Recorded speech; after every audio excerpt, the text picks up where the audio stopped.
দেখিছে আমি পুৰা ৰেডি হৈ গ'লো অলপ দিনৰ পিছত আমাৰ শ্ব' আছে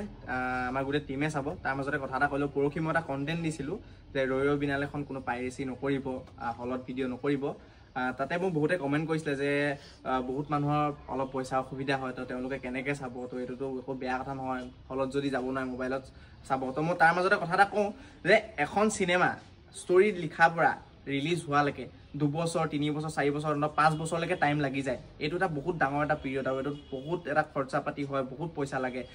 আৰু তেওঁলোকে এক্সপেক্ট কৰে যে যিহেতু হলৰ কাৰণে বনাই যে হলত আহিব মানুহে চিনেমাখন হলত উপভোগ কৰিব তাতে যদি মোবাইলত পাই যায় আৰু এজনেতো নাচায় চালে ইজনে ইজনক শ্বেয়াৰ কৰিব তেনেকৈ ধৰি লওক বহুতখিনি তেওঁলোকৰ লষ্ট হয় তো সেইটোৱে এইটো নকৰিব আৰু যদি আমি কাৰোবাক কৰা দেখোঁ আমি ৰখাম আপোনালোকৰ যদি দেখে কৰিব নিদিব সেয়াই সেই নটো পাইৰেচি আৰু হয়তো আৰু কেইটামানৰ পিছত আপোনালোকে আৰু হয়তো বছৰ বা মাহৰ পিছত আপোনালোকে টিভিতে চাবলৈ পাই যাব যোনখিনি চাব পৰা নাই আৰু এইটোৱে বিচাৰোঁ যাতে চবেই চাবলৈ পাওক সেইটোৱে চিনেমাখন বহুত দিন চলক একেবাৰে মানে বহুত দিন চলক আৰু যাতে চবেই উপভোগ কৰিব পাৰে তাকে আশা কৰিছোঁ